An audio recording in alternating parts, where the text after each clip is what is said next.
in what must have been an absolutely chaotic studio environment. Well, it was quite chaotic on this particular series because from a Vision Mixer's point of view, I haven't actually seen anything until the studio day. And then you get the script and you look at the script, you don't know what it's all about. You may have, well, I Vision Mixed the previous 5, so I had some idea about what monopteras were. There weren't any womenopteras. They were all menopteras and opteras, and of course Richard's bugs, who were extraordinary to see them scuttling around. So one was unaware totally, and that was the job of a Vision Mixer. You were allocated to a program on one day. I was allocated to Doctor Who practically regularly for the first 2 years. Yeah. And this was one of the last ones I actually Vision Mixed. So on the day, you don't know what the script is about. And you go through blocking it, and Richard blocked it in a very precise manner because in the script there were lots of film inserts. And I think Richard didn't say that he also, before the series, went to Ealing Film Studios and did all the little bits of monoptera flying that came on. They were very brief, but during the studio, they were on what's called a telecine machine, these film pieces that are already been edited together. And they had to be run in and cut in at precisely the right moment, because in those days you were only allowed to stop recording for a specific edit twice in the whole time that you were recording it, because cutting tape, and it was on 2-inch tape at that time, cutting the tape was so prohibitively expensive and time-consuming when you were editing.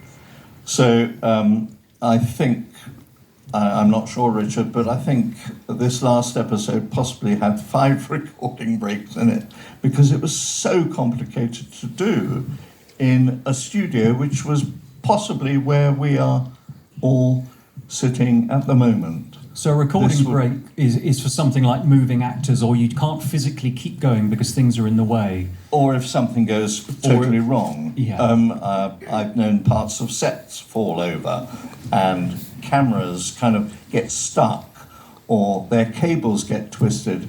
And what Richard was talking about the day before he started planning the studio is trying to get, because all the cameras, very heavy cameras then, had cables stretching across the studio floor into the wall. And of course they all had to remain in position because you can't go over a camera. You can't bump over a cable, can you? And so it's a very complicated and whiskey drinking job. I know it because after that I went on to direct many, many programs, and I know what a horrendous job that was, and it's an all-night thing you do with pennies for cameras or whatever it was, and special stencils that you could use to mark the camera plan. However, what I must say, and in total admiration of Richard Martin, the ambition for this particular series was quite extraordinary. I mean, all those not models, but all those costumes, especially the what are they called, Zabis? Yes. Were incredible. In fact, I think in one of the episodes, I can remember this quite clearly. One of the Zabis comes towards camera, and as it passes camera, its tail whacks the whole pedestal. It's in the episode. You see the pedestal do this, see the lights above. Nowadays, if that happened with the camera, they'd say, oh, post-production will CSO it out, or we'll use CGI, or anything. You would just reshoot it. Or you'd just reshoot it straight away. Yeah. And that was the point. We couldn't reshoot. There may have been a few pickups. I don't know whether we did pickups at the end of... We never had any time. No, we never had time to do it. So it was an amazing series to work on right from the beginning until the last one I did, I think, in season 4. before I then went on. I think I might have done something like 70 or more episodes. To begin with, it was just another job. And then I got to know Verity quite well. I used to go to Union House, where her office was, and watch, to everybody's surprise, or the viewing figures going higher and higher and higher.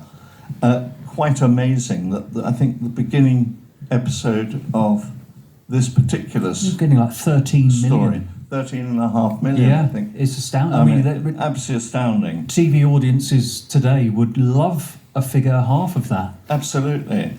And today, of course, the director has got a much easier task, as you say, in reshooting and not necessarily using multi-cameras. Multi-cameras is a real skill.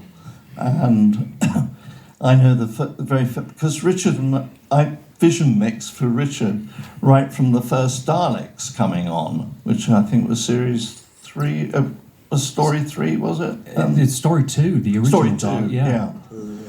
Yeah, was it? Yes, that's right. And Do you remember, Christopher Clive, Barry did. we actually made the front of the Radio Times with a vast ant standing in front of a bus stop.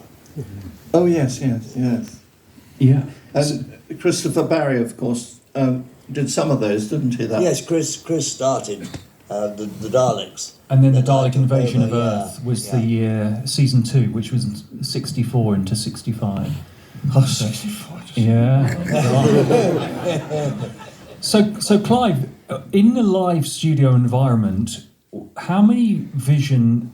You're obviously mixing the camera feeds. How many pairs of eyes do you actually need? Because you're looking at all the monitors, and also if you've got to keep an eye on film inserts as well. How on earth do you juggle all that? You have the script, and at one stage, Richard was reminding me that on one page he had something like 13 or 14 cuts, and he tried to call them all. And what did I say to you? Very quietly, after I'd mucked it up twice, because I can't speak that fast, let alone think that fast. Though I can all night with a bottle of whiskey put it down on a piece of paper, I'm bugged if I can do it properly. so he very quietly squeezed my arm and said, "Let me do this favour." How much is your intuition of the moment to cut? Because obviously, as Richard was saying, if he's trying to call the cuts, by the time he's made the decision, vocalises it, you then hear it and then do it. Time has passed, hasn't it? I can tell you that when I was a senior vision mixer, and even now, one could know who the vision mixer was on certain programmes. Hilary Bruegel, who won a BAFTA for her vision mixing, mixes mostly music programmes, and you can always tell that it's her who is cutting the programme.